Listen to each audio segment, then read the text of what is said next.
नमस्कार दोस्तों, स्वागत है आपका हमारे YouTube चैनल जीके ट्रैकर पे। देखिए फ्रेंड्स, आज के इस वीडियो में हम बात करेंगे जो हमारी एक सीरीज थी उत्तराखंड परीक्षा वाणी रिवीजन सीरीज, और इस सीरीज में हम पूरी परीक्षा वाणी को वन लाइनर के फॉर्मेट में कवर कर रहे थे। इस सीरीज से आपकी जो पूरी परीक्षा वाणी की किताब है वन लाइनर के फॉर्मेट में प्रश्नवार आपकी कवर हो जाएगी। यह हमारा इस सीरीज का आज 8वां भाग है। आज के इस वीडियो में हम नदी तंत्र वाले चैप्टर के वन लाइनर प्रश्नों को यहां पर देखेंगे अतिरिक्त तथ्यों के साथ। तो चलिए फ्रेंड्स, आज की इस वीडियो को शुरू करते हैं। अगर आपने अभी तक इस सीरीज के प्रीवियस पार्ट्स को नहीं देखा तो आप उन्हें प्लेलिस्ट में जाके देख सकते हैं। चलिए फ्रेंड्स, वीडियो को शुरू करते हैं। वहीं से शुरू करेंगे जहां हमने लास्ट पार्ट में छोड़ा था। चलिए, पहला प्रश्न है हमारा, उत्तराखंड की अधिकतम नदियों का प्रवाह किस दिशा में होता है। देखिए, उत्तराखंड की जो अधिकतम नदियां हैं इनका प्रवाह दक्षिण या दक्षिण पूर्वी दिशा में होता है। चलिए, इस वीडियो को देखने के बाद, इस चैप्टर के वन लाइनर को पढ़ने के बाद आपको नदी तंत्र वाला चैप्टर दोबारा पढ़ने की जरूरत नहीं पड़ेगी। पूरा जो चैप्टर के अंदर आपके फैक्ट हैं, जो वहां से प्रश्न बन सकते हैं, वो सब आपके इस वीडियो में, इस सीरीज के अंदर कवर हो जाएंगे। चलिए, दूसरा प्रश्न है हमारा, यमुना नदी किस जनपद से निकलती है। देखिए, आसान प्रश्न है। यमुना नदी आपके उत्तरकाशी से निकलती है। उत्तरकाशी का जो बंदरपूंछ पर्वत है उसमें यमुनोत्री ग्लेशियर के यमुनोत्री कांठा नामक जगह से यमुना नदी का उद्गम होता है। ठीक है, जैसे गंगोत्री के गौमुख से भागीरथी नदी निकलती है, उसी प्रकार यमुनोत्री ग्लेशियर के यमुनोत्री कांठा से यमुना नदी निकलती है। नेक्स्ट है हमारा, यमुना की प्रमुख सहायक नदी कौन सी है। देखिए, यमुना की प्रमुख सहायक नदी है टोंस नदी। अगर हम लंबाई की बात करें तो 148 किलोमीटर कुल लंबाई है आपकी टोंस नदी की। यह नदी यमुना से 2.5 गुना ज्यादा जल लाती है। ठीक है, और यमुना की प्रमुख सहायक नदी आपको याद रखनी है, पूछी जाती है। नेक्स्ट है हमारा, टोंस नदी किन दो नदियों से मिलकर बनी है। देखिए, टोंस नदी जो है, यहां दो नदियां रुपिन नदी और सुपिन नदी, इन दोनों से मिलकर बनी होती है। ठीक है, अगर हम बात करें रुपिन की तो यह आपके डोडरा क्वार हिमाचल प्रदेश से निकलती है। सुपिन की बात करें तो यह आपके स्वर्ग रोहिणी ग्लेशियर उत्तरकाशी से ही निकलती है। तो जो टोंस नदी है आपके दो नदियों से मिलकर बनी है। रुपिन ये हिमाचल प्रदेश से आती है, सुपिन ये उत्तराखंड के उत्तरकाशी से ही आती है। तो दोनों आपको याद रखना है, पेपर में पूछी जाती है। चलिए, नेक्स्ट है हमारा, किस नदी को तमसा नदी के नाम से भी जाना जाता है। तो तमसा के नाम से हम टोंस नदी को ही जानते हैं, आपको याद रखना है, इंपॉर्टेंट है, पूछा जाता है। अगला प्रश्न है, यमुना और टोंस का संगम कहां पे होता है। टोंस जो कि यमुना की प्रमुख सहायक नदी है, इसका संगम यमुना के साथ कालसी और डाक पत्थर के मध्य में हो जाता है। इंपॉर्टेंट है, ध्यान रखेंगे। नेक्स्ट है हमारा, यमुना और आसन नदी का संगम कहां पे होता है। देखिए, यमुना और आसन नदी इनका संगम होता है रामपुर मंडी देहरादून में। तो ये आपको याद रखना है। ऐसा प्रश्न आपको घुमा के भी दे सकता है कि देहरादून के रामपुर मंडी में किन नदियों का संगम होता है। तो यमुना और आसन नदी का संगम होता है। या फिर ऐसे पूछ लेगा कि जो आसन नदी है ये किसकी सहायक नदी है। तो ये आपके यमुना की है। कहां मिलती है? रामपुर मंडी देहरादून में मिलती है। नेक्स्ट है हमारा, यमुनोत्री से धालीपुर तक यमुना की लंबाई कितनी है। तो देखिए, यमुनोत्री से निकलती है यमुना और धालीपुर तक ये बहती है उत्तराखंड में। देहरादून के धालीपुर से ये राज्य से बाहर चली जाती है। तो यमुनोत्री से धालीपुर तक यानी कि उत्तराखंड में यमुना की लंबाई कितनी है। तो यमुना की लंबाई उत्तराखंड में 136 किलोमीटर है। ठीक है, तो अगर आपको पूछे उत्तराखंड में यमुना नदी की लंबाई कितनी है, 136 किलोमीटर। लेकिन अगर हम यमुना की इन यमुनोत्री से लेकर इलाहाबाद या प्रयागराज तक इसकी लंबाई की बात करें तो यह 1384 किलोमीटर है। तो दोनों आपको याद रखना है। ठीक है, राज्य में कितना है और इलाहाबाद तक कितना है। इलाहाबाद को प्रयागराज कहते हैं। यहीं पर यमुना नदी का संगम गंगा से होता है। तो अगर पूरी नदी की लंबाई बात करें तो वो 1384 है। सिर्फ उत्तराखंड की बात करें 136 किलोमीटर। नेक्स्ट है हमारा, हनुमानगंगा कमल गाड़, कृष्णा गाड़, इनके अलावा बनाड़ गाड़, खुतनू गाड़, बरनी गाड़, भद्री गाड़, मोगरा गाड़, ये सारी नदियां किसकी सहायक नदियां हैं? यमुना नदी की सहायक नदी हैं। देखिए यमुना की काफी सारी सहायक नदियां हैं, लेकिन आपको दो प्रमुख नदियां जिनके बारे में हमने ऊपर बात करी, एक टोंस नदी, दूसरी आपकी आसन नदी, इनके बारे में आपको खास तौर पे याद होना चाहिए। इनको आप याद रख सकते हैं, पूछे जा सकते हैं, लेकिन कम चांस है। लेकिन इन दोनों के बारे में आपको पता होना चाहिए जो हमने ऊपर बात अभी करी। नेक्स्ट है हमारा, गंगोत्री से देवप्रयाग तक गंगा किस नाम से जानी जाती है? तो देखिए गंगोत्री से लेकर देवप्रयाग तक गंगा भागीरथी के नाम से जानी जाती है। भागीरथी के अगर हम उद्गम स्थल की बात करें तो गंगोत्री के गौमुख नामक जगह से आपकी भागीरथी निकलती है, ठीक है। और देवप्रयाग तक इसको हम भागीरथी के नाम से ही जानते हैं। देवप्रयाग में भागीरथी और अलकनंदा का संगम होता है, वहीं से आगे इस संगम को हम गंगा नदी के नाम से जानते हैं। यह क्वेश्चन पेपर में पूछा जा चुका है। पेपर में आपको यह पूछा गया था कि गंगा नदी को किस स्थान के बाद गंगा का नाम मिलता है? तो देवप्रयाग के बाद मिलता है, ठीक है। यहां पर प्रश्न क्या है कि देवप्रयाग तक गंगा को किस नाम से जाना जाता है? भागीरथी के नाम से। लंबाई कितनी है देवप्रयाग तक? 205 किलोमीटर। नेक्स्ट है हमारा, गंगा एवं नयार नदी का संगम कहां पर होता है? तो देखिए गंगा और नयार नदी, इनका संगम फूलचट्टी नामक जगह पर होता है। यह जगह आपके पौड़ी गढ़वाल के ब्यास घाट के निकट स्थित है। तो आपको यह याद रखना है कि ब्यास घाट जो कि पौड़ी गढ़वाल में है, इसके फूलचट्टी नामक जगह पर किन किन का संगम होता है? गंगा और नयार नदी का। अगला प्रश्न है हमारा, ऋषिकेश में कौन सी नदी गंगा में आकर मिलती है? तो देखिए ऋषिकेश में आपकी जो चंद्रभागा नदी है, ये गंगा से आकर संगम कर लेती है। प्रश्न बन सकता है ऋषिकेश किन नदियों के संगम पर बसा है? गंगा और चंद्रभागा, ठीक है। तो ये पूछा जाता है, आपको ध्यान रखना है। नेक्स्ट है हमारा, गंगा एवं सोंग नदी का संगम कहां होता है? देखिए गंगा और सोंग नदियां, सोंग नदी भी गंगा की सहायक नदी है। हाल ही में किसी पेपर में यह पूछी गई है। इन दोनों का संगम रायवाला देहरादून में होता है। तो यह आपको देखिए दो तरीके से याद रखना है, दो बातें आपको याद रखनी है। पहला, सोंग नदी गंगा की सहायक नदी है, और दूसरा रायवाला में इन दोनों का संगम होता है। इसको लेकर हाल ही में प्रश्न पेपर में पूछा जा चुका है। नेक्स्ट है हमारा, दून घाटी की प्रमुख सिसवा और वाल्दी किसकी सहायक नदियां हैं? देखिए दून घाटी की दो प्रमुख नदियां, सिसवा नदी, वाल्दी नदी, ये दोनों सहायक नदी हैं सोंग नदी की, ठीक है। देखिए गंगा की सहायक है सोंग, और सोंग की आपकी दो नदियां हैं, सिसवा और वाल्दी, आपको याद रखनी है। गंगा की जो ये प्रमुख तीन सहायक नदियां हैं, जैसे हमने ऊपर नयार नदी की बात करी, फिर ऋषिकेश में चंद्रभागा, और अब सोंग नदी, तो इनको लेके पेपर में क्वेश्चन पूछे जाते हैं। तो दून घाटी की ये जो दो नदियां हैं, सिसवा और वाल्दी, ये दोनों नदियां सहायक नदी हैं सोंग नदी की, ठीक है। और सोंग किसकी है? गंगा की। नेक्स्ट है, एक और पॉइंट आपको याद रखना है कि यह जो सिसवा नदी है, इसकी भी सहायक नदी है दो, रिस्पना और विंदाल। ये दोनों इंपॉर्टेंट नदियां हैं, आपको याद रखनी है। जो भी कभी देहरादून गए हैं उन्होंने जरूर रिस्पना नदी का नाम सुना होगा। तो रिस्पना नदी किसकी सहायक नदी है? सिसवा की। इसके अलावा विंदाल, यह नदी भी एक प्रमुख नदी है। जो आपका देहरादून में खुरबुड़ा का मैदान है, वह इसी नदी के तट पर स्थित है। तो दोनों बातें आपको याद रखनी है। अब ये पूरा क्रम आपको याद रखना है। कैसे?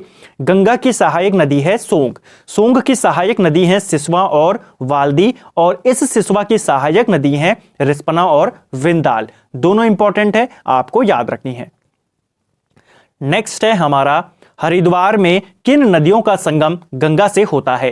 तो देखिए हरिद्वार में भी जब गंगा नदी पहुंचती है तो इसमें आपकी रतमाऊ और सोलानी नदियों का संगम होता है। इंपॉर्टेंट है, आपको ध्यान रखना है। तो गंगा का जो पूरी सहायक नदियां हैं, आपको सारी याद रखनी है कि फूलचट्टी में नयार नदी मिलती है, ऋषिकेश में चंद्रभागा मिलती है, रायवाला में आपकी सोंग नदी मिलती है, और हरिद्वार में रतमाऊ और सोलानी नदियों का संगम गंगा के साथ हो जाता है, ठीक है। चलिए नेक्स्ट है, देवप्रयाग से हरिद्वार तक गंगा की लंबाई कितनी है? देखिए देवप्रयाग के बाद ही गंगा को गंगा के नाम से जाना जाता है, और हरिद्वार तक इसकी कुल लंबाई 96 किलोमीटर है। तो ये लंबाई पेपर में पूछी गई है, आपको याद रखना है। जब भागीरथी गौमुख से निकलती है, गंगोत्री से निकलती है और देवप्रयाग तक बहती है तो कुल लंबाई है 205 किलोमीटर। वहां से आगे गंगा के नाम से बहती है और गंगा के नाम से यह हरिद्वार तक बहती है। हरिद्वार तक इसकी कुल लंबाई 96 किलोमीटर है। ठीक है, हरिद्वार के बाद गंगा नदी उत्तराखंड से बाहर चली जाती है। नेक्स्ट है हमारा जाड़गंगा और भागीरथी का संगम कहां पर होता है। देखिए, जाड़गंगा ये काफी प्रमुख नदी है, कई बार इस नदी को लेकर पेपर में क्वेश्चन बन चुका है। जाड़गंगा को हम जानवी नदी भी कहते हैं। यह एक सहायक नदी है भागीरथी की और इनका संगम भैरव घाटी उत्तर काशी में होता है। ठीक है, कहां पर है ये घाटी? उत्तर काशी में। तो ये आपको याद रखना है, कई बार ये क्वेश्चन पेपर में पूछा गया है, इस पे आप मोस्ट इंपॉर्टेंट का टिक जरूर लगाएं। जाड़गंगा या जानवी नदी ये आपकी भागीरथी की सहायक नदी है और इनका संगम उत्तर काशी के भैरव घाटी में होता है। चलिए, नेक्स्ट है हमारा डोडी ताल के पास किस नदी का उद्गम स्थल है। देखिए, डोडी ताल आपका उत्तर काशी में है, 6 कोने वाला ताल है, कई बार हम इसको पढ़ चुके हैं। ठीक है, कई बार पूछा जाता है डोडी ताल कहाँ है या 6 कोने वाला ताल कौन सा है, तो वो है डोडी ताल, उत्तर काशी जनपद में है। यहां से एक नदी निकलती है असीम गंगा। यह असीम गंगा का उद्गम पेपर में पूछा जाता है। तो असीम गंगा आपके डोडी ताल से निकलती है और यह नदी भागीरथी की सहायक नदी है। ठीक है, असीम गंगा और भागीरथी का संगम उत्तर काशी के गंगोरी नामक जगह पर हो जाता है। तो प्रश्न पेपर में बन सकता है कि उत्तर काशी के गंगोरी नामक जगह पर भागीरथी में कौन सी नदी आकर मिलती है, तो वो है असीम गंगा। कहां से आती है? डोडी ताल से। नेक्स्ट है हमारा भागीरथी की अन्य सहायक नदियां कौन कौन सी हैं। देखिए, भागीरथी की सहायक नदियां हैं केदार गंगा, रुद्र गंगा, मिलून गंगा और सिया गंगा। ये आपको याद रखनी है। इनके अलावा हमने ऊपर जो 2 प्रमुख नदियों की बात करी, चाहे वो जाड़गंगा हो या जानवी नदी या फिर जो हमने बात करा असीम गंगा, इन दोनों का खास तौर पे आपको याद रखना है। इनको आप याद रख सकते हैं, कम चांसेस हैं लेकिन पूछे जा सकते हैं। नेक्स्ट है हमारा भिलंगना नदी किस ग्लेशियर से निकलती है। देखिए, भिलंगना भी आपकी भागीरथी की प्रमुख सहायक नदी है। सबसे प्रमुख सहायक नदी भागीरथी की अगर पूछी जाए तो वो भिलंगना है। यह आपके खतलिंग ग्लेशियर टिहरी गढ़वाल से निकलती है। तो इंपॉर्टेंट है, खतलिंग ग्लेशियर से निकलती है आपकी भिलंगना नदी। किसकी सहायक है? तो यह आपके भागीरथी की सहायक नदी है।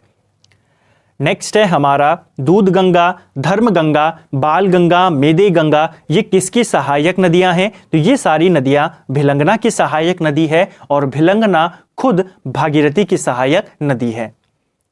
नेक्स्ट है हमारा भागीरथी और भिलंगना का संगम कहां पर होता है। तो देखिए, ये दोनों नदियां भागीरथी और भिलंगना इंपॉर्टेंट है। इनका संगम गणेश प्रयाग, जिसे हम पुराना टिहरी कहते थे, ठीक है, तो पुराने टिहरी में, जो कि अब टिहरी बांध में डूब चुका है, जो टिहरी बांध है वह इन दोनों के संगम पर ही बना हुआ है। ठीक है, तो टिहरी बांध आपके भागीरथी और भिलंगना के संगम पर है। गणेश प्रयाग में यह भी डूब चुका है, तो गणेश प्रयाग में इन दोनों का संगम होता है। ठीक है, नेक्स्ट है हमारा देवप्रयाग में किन किन नदियों का संगम होता है। तो देखिए, देवप्रयाग में आपकी भागीरथी और अलकनंदा का संगम होता है, जैसा हमने ऊपर अभी बात करी। ठीक है, कि देवप्रयाग में आपकी एक साइड से अलकनंदा आती है, एक साइड से भागीरथी आती है, दोनों नदियां आपस में मिलती हैं और फिर गंगा के नाम से बहती हैं। ठीक है, तो ये आपको याद रखना है। देवप्रयाग में किन किन का संगम है? भागीरथी और देवप्रयाग। अब एक चीज याद रखना कि भागीरथी को सास के नाम से जाना जाता है यहां पर, जहां पर इनका संगम होता है, और अलकनंदा को बहू के नाम से जाना जाता है। तो सास बहू नदियों का संगम कहां पे होता है? देवप्रयाग में। भागीरथी को सास कहते हैं, अलकनंदा को बहू यहां पे कहा जाता है। ठीक है, एक और चीज आपको याद रखनी है, जब आपकी भागीरथी नदी है ये देवप्रयाग तक आती है तो इसकी कुल लंबाई होती है 205 किलोमीटर। ठीक है, अलकनंदा की बात करें तो ये आपके संतोपा ताल से निकलती है चमोली के, देवप्रयाग तक इसकी कुल लंबाई होती है 195 किलोमीटर। तो ये दोनों नदियां फिर आपस में मिलती हैं और आगे 96 किलोमीटर और बहती हैं उत्तराखंड में, जिसे हम गंगा के नाम से जानते हैं। चलिए, नेक्स्ट है हमारा अलकनंदा का प्राचीन नाम क्या है? ठीक है, तो अलकनंदा का प्राचीन नाम है विष्णु गंगा। ये आपको याद रखना है, पूछा जा सकता है। अगर हम बात करें विष्णु गंगा, जो विष्णु प्रयाग है, जो हमारे पास उत्तराखंड में पंच प्रयाग हैं, पंच प्रयाग का पहला प्रयाग है विष्णु प्रयाग। तो विष्णु प्रयाग तक जहां से ये निकलती है, संतोपत ताल से लेकर विष्णु प्रयाग तक, अलकनंदा को विष्णु गंगा के नाम से ही जाना जाता है। ठीक है, तो विष्णु गंगा किसका प्राचीन नाम है? अलकनंदा का। इंपॉर्टेंट है, ध्यान रखेंगे। चलिए, नेक्स्ट है अलकनंदा का उद्गम स्थल कहाँ है? अलकनंदा का उद्गम स्थल है संतोपत ताल, चमोली जनपद से ये निकलती है। ठीक है, संतोपत ताल बोले, संतोपत शिखर पूछे, ठीक है, वहीं से निकलती है आपकी अलकनंदा। केशव प्रयाग किन दो नदियों के संगम पर बसा है? तो देखिए, केशव प्रयाग आपका अलकनंदा और सरस्वती नदी के संगम पर बसा हुआ है। ठीक है, तो ये आपको याद रखना है। केशव प्रयाग पंच प्रयागों में शामिल नहीं है। ठीक है, तो ये भी आपको ध्यान रखना है, केशव प्रयाग पंच प्रयाग में शामिल नहीं है। पंच प्रयाग में आपके कौन कौन से आते हैं, अभी हम उनको यहां पर देखेंगे। तो ये आपको ध्यान रखना है, केशव प्रयाग में किन किन का संगम होता है? सरस्वती और अलकनंदा का। सरस्वती नदी किस पर्वत से आती है? तो देखिए, सरस्वती नदी यह आपके कामेट पर्वत से निकलती है। ठीक है, कामेट, यहां पे पर्वत पूछा था तो हम कामेट पर्वत बताएंगे। अगर पूछा जाए सरस्वती नदी किस ताल से निकलती है, तो ये आपके देवताल से निकलती है। ठीक है, कामेट पर्वत पर एक जगह है रत्ताकोना। तो कामेट पर्वत के रत्ताकोना नामक जगह पर एक ताल है जिसे हम देवताल कहते हैं। इसी ताल से निकलती है आपकी सरस्वती नदी। तो हमने पर्वत पूछा था तो कामेट पर्वत, ताल पूछेगा देवताल। पूरी लाइन आपको याद रखनी है कि कामेट पर्वत के रत्ताकोना नामक स्थान पर स्थित देवताल से आपकी सरस्वती नदी का उद्गम होता है। नेक्स्ट है हमारा पंचप्रयाग में प्रथम विष्णु प्रयाग में अलकनंदा में कौन सी नदी मिलती है? तो पहला प्रयाग है आपका विष्णु प्रयाग। ठीक है, और यहां पर जो आपकी नदी है वो है पश्चिमी धौली गंगा। तो ये आपको याद रखना है, इंपॉर्टेंट है, पेपर में पूछा जाता है। ठीक है, तो विष्णु प्रयाग पंच प्रयागों में प्रथम है और यहां पर अलकनंदा का संगम पश्चिमी धौली गंगा से होता है। चलिए, और यहां धौली गंगा आपकी कहां से आती है? तो धौलागिरी की जो कुनगुल श्रेणी है वहां से ये नदी निकलती है। नेक्स्ट है हमारा ऋषि गंगा, गणेश गंगा, गिरथी, कियोगाड़, ये किसकी सहायक नदियां हैं? तो ये सारी सहायक नदियां हैं पश्चिमी धौली गंगा की। अगला प्रश्न है हमारा नंदप्रयाग किन नदियों का संगम होता है? तो नंदप्रयाग ये आपका दूसरा पंचप्रयाग का हिस्सा है। ठीक है, पंचप्रयाग कौन कौन से हैं? सबसे पहले आता है विष्णु प्रयाग, दूसरे पे आता है नंदप्रयाग, तीसरे पे आता है आपका कर्णप्रयाग, चौथे पे आता है रुद्रप्रयाग और पांचवे में आता है देवप्रयाग। तो ये आपके पंचप्रयाग हैं। पहला हमने देख लिया विष्णु प्रयाग, जहां पे पश्चिमी धौलीगंगा का संगम होता है। द्वितीय प्रयाग है आपका नंद प्रयाग और यहां पर आपकी अलकनंदा और नंदाकिनी का संगम होता है। तो इंपॉर्टेंट है, ये आप नाम से ही बता देंगे कि नंद प्रयाग में नंदाकिनी मिलती है। ठीक है, नंदाकिनी की बात करें, ये आती कहां से है? तो त्रिशूल पर्वत पर स्थित नंदा घुघुटी नामक जगह से निकलती है आपकी नंदाकिनी। नेक्स्ट है हमारा कर्णप्रयाग किन दो नदियों के संगम पर बसा है?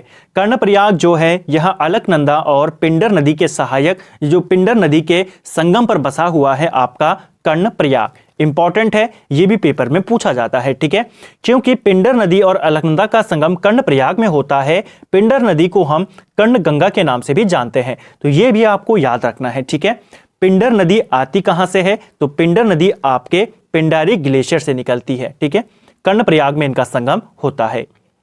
नेक्स्ट है हमारा आटागाड़ किसकी सहायक नदी है? तो आटागाड़ जो है आपकी ये पिंडर नदी की ही सहायक नदी है। इंपॉर्टेंट है, पूछी जाती है। पिंडर नदी किस ग्लेशियर से आती है? पिंडर नदी आपके पिंडारी ग्लेशियर बागेश्वर से निकलती है। इंपॉर्टेंट है, अभी हमने इसके ऊपर बात करी थी। नेक्स्ट है हमारा रुद्रप्रयाग में अलकनंदा में कौन सी नदी मिलती है? देखिए, पंच प्रयागों में से आपके तीन प्रयाग टिहरी गढ़वाल में हैं, जो हमने ऊपर देखे, विष्णु प्रयाग, नंद प्रयाग और कर्ण प्रयाग। ये 3 प्रयाग आपके चमोली में है। एक प्रयाग जो कि रुद्रप्रयाग, ये आपके रुद्रप्रयाग जिले में है, और एक प्रयाग जो है देवप्रयाग, वो आपके टिहरी गढ़वाल में है। ये क्रम भी आपको याद रखना है, कई बार जनपद पूछ लेता है कि आपके जो पंच प्रयाग हैं किन किन जनपदों में फैले हैं। ठीक है, चलिए रुद्रप्रयाग की बात करें तो यहाँ पे अलकनंदा में मंदाकिनी नदी का संगम होता है। ठीक है, तो रुद्रप्रयाग में मंदाकिनी और अलकनंदा का संगम होता है। नेक्स्ट है हमारा मधुगंगा और मंदाकिनी का संगम कहाँ पे होता है। तो मंदाकिनी जो है ये अलकनंदा की सहायक नदी है, लेकिन इसकी भी सहायक नदी है एक मधुगंगा, और इन दोनों का संगम कालीमठ रुद्रप्रयाग में होता है। ठीक है, तो ये इंपॉर्टेंट प्रश्न है, पेपर में पूछा जाता है। अगर हम बात करें मंदाकिनी की, आती कहाँ से है, तो केदारनाथ के निकट जो मंदराचल श्रेणी है वहीं से निकलती है आपकी मंदाकिनी नदी। नेक्स्ट है हमारा बालखिलिया, विरही गंगा, पाताल गंगा, गरुड़ गंगा, ये आदि किसकी सहायक नदियां हैं, तो ये सारी आपकी अलकनंदा की ही सहायक नदियां हैं। ठीक है, तो ये आपको याद रखना है। इनके अलावा वसुधारा, कंचन गंगा, सोनधारा, अमृत गंगा, ये सब किसकी सहायक हैं, अलकनंदा की ही सहायक हैं।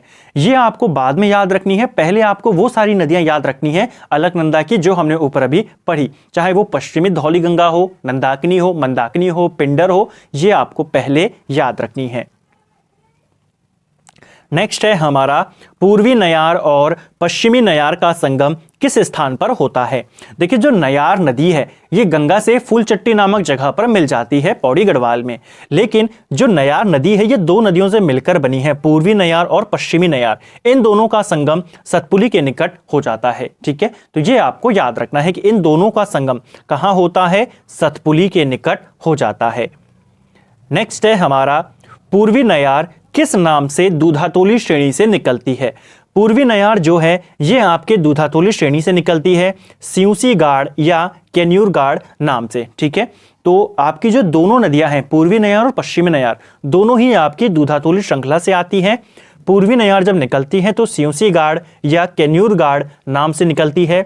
इसके अलावा जो आपकी पश्चिमी नयार है वह सियोली गाड़ और ढाई ज्यूली गाड़, इन दोनों नदियों से मिलकर बनी होती है पश्चिमी नयार। ठीक है, ये दोनों नदियां आगे जाती हैं, सतपुली में आपस में मिलती हैं और नयार नदी का गठन करती हैं। नेक्स्ट है पश्चिमी रामगंगा को और किस नाम से जाना जाता है। तो देखिए पश्चिमी रामगंगा यहां भी आपके दूधातोली श्रेणी से आती है, इसको हम रथवाहिनी के नाम से जानते हैं। तो इंपॉर्टेंट है, आपको ध्यान रखना है। ठीक है, कि किस नदी को रथवाहिनी के नाम से जाना जाता है, पश्चिमी रामगंगा को।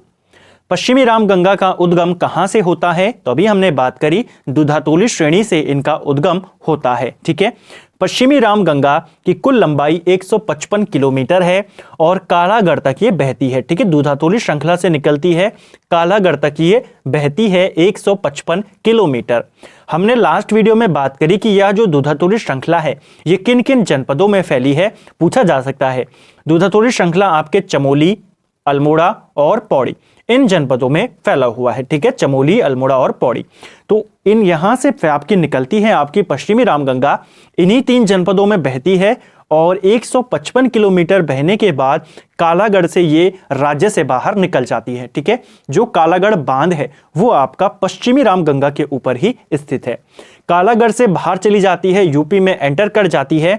यूपी का जो कन्नौज है, कन्नौज में पश्चिमी रामगंगा गंगा के साथ संगम कर लेती है। ठीक है, कन्नौज में। नेक्स्ट है हमारा बीनो, बिरमा, गागस किसकी सहायक नदियां हैं। तो ये जो प्रमुख सहायक नदियां हैं बीनो, बिरमा, गागस, यहां पश्चिमी रामगंगा की सहायक नदियां हैं। ठीक है, नेक्स्ट है कोसी नदी का उद्गम स्थल कहां है। कोसी नदी का जो उद्गम स्थल है यह है धार पानीधार बागेश्वर। बागेश्वर के धार पानीधार से निकलती है आपकी कोसी नदी। इंपॉर्टेंट है, ध्यान रखेंगे। कोसी नदी किस स्थान से मैदान में प्रवेश करती है, इंपॉर्टेंट है, पूछा जा सकता है। तो कोसी नदी आपके रामनगर से मैदानों में एंटर कर जाती है। ठीक है, कुमाऊं की किस नदी की घाटी को धान का कटोरा कहा जाता है। तो किस नदी की घाटी को धान का कटोरा कहते हैं, कोसी नदी की घाटी को। इंपॉर्टेंट है, पेपर में पूछा जा चुका है। नेक्स्ट है हमारा कोसी नदी किस स्थान से राज्य से बाहर जाती है। तो कोसी नदी जो बागेश्वर से निकल रही है, ठीक है, और यह उधम सिंह नगर के सुल्तानपुर से उत्तराखंड से बाहर चली जाती है, ठीक है। लंबाई कितनी है इसकी? 168 किलोमीटर। कोसी की प्रमुख सहायक नदियां कौन कौन सी हैं? तो कोसी की प्रमुख सहायक नदियों में आती है देवगाड़, मिनोलगाड़ और सुमाली गाड़। तो ये कुछ नदियां हैं जो कि कोसी की सहायक नदियां हैं। नेक्स्ट है हमारा दाबका नदी किस स्थान से निकलती है। दाबका नदी आपके गर्म पानी नामक जगह से निकलती है, नैनीताल के, ये आपको याद रखना है, ठीक है। तो नैनीताल के गर्म पानी नामक जगह से दाबका नदी निकलती है और उधम सिंह नगर का जो बाजपुर है वहां से ये राज्य से बाहर चली जाती है। तो कहां से आती है और कहां से जाती है आपको याद रखना है। नेक्स्ट है हमारा बाकरा नदी किन जनपद में बहती है। तो बाकरा नदी ये आपके नैनीताल और उधम सिंह नगर में बहती है। नैनीताल से आती है, उधम सिंह नगर के खानपुर से उत्तराखंड से बाहर चली जाती है, आपको याद रखना है, ठीक है। नेक्स्ट है हमारा गोला नदी किस स्थान से निकलती है। गोला नदी भी आपके नैनीताल के पहाड़ पानी नामक जगह से निकलती है, ठीक है। जिस प्रकार दाबका नदी गर्म पानी नामक जगह से निकल रही थी, उसी प्रकार गोला नदी आपके पहाड़ पानी नामक जगह से निकलती है और ये आपके उधम सिंह नगर का जो किच्छा है वहां से राज्य से बाहर चली जाती है, ठीक है। राज्य में कुल लंबाई कितनी है? 102 किलोमीटर। उतना इंपॉर्टेंट नहीं है लेकिन याद रख सकते हैं। बाहर कहां से जाती है ये इंपॉर्टेंट है। गोला नदी वही नदी है जिसके तट पर हल्द्वानी बसा हुआ है, पेपर में पूछा जाता है, ठीक है। नेक्स्ट है हमारा और आज का अंतिम प्रश्न है, कौन सी नदी नैनीताल से निकलकर नानक सागर में समाहित हो जाती है। तो देखिए नैनीताल से निकलकर नानक सागर बांध जो है इसमें समाहित हो जाती है नंदौर नदी। इंपॉर्टेंट है, पेपर में पूछा जाता है। तो फ्रेंड्स ये था हमारा उत्तराखंड परीक्षा वाणी रिवीजन सीरीज का। आज हमने भाग 8 यहां पर देखा। 400 प्रश्नों को हम कवर कर चुके हैं। आपका अभी तक जितना भी हमने इस प्रश्न तक आपकी जो पूरी परीक्षा वाणी है वो वन लाइनर के फॉर्मेट में कवर हो गई है, ठीक है। यहाँ पे हमने आज की इस वीडियो में गंगा नदी तंत्र को देखा, नया नदी के तंत्र को देखा, भागीरथी का तंत्र देखा और इसके अलावा यमुना के तंत्र को देखा, कोसी नदी के तंत्र को देखा। तो आपका जो मेन पोर्शन था नदी तंत्र का वो आज यहाँ पे कंप्लीट हो गया।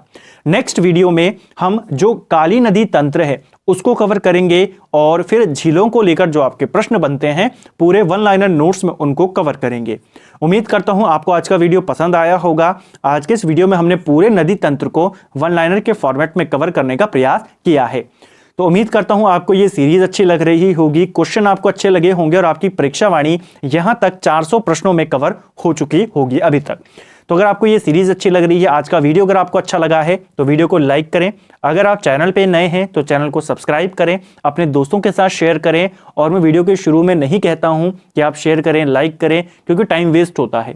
तो मैं एंड पे कहता हूं तो जरूर आप वीडियो को लाइक करें, शेयर करें अपने दोस्तों के साथ और चैनल को अगर आपने सब्सक्राइब नहीं किया है तो सब्सक्राइब करें, बेल आइकन को जरूर प्रेस करें। वीडियो कैसा लगा कमेंट करके जरूर बताएं। Thank you friends.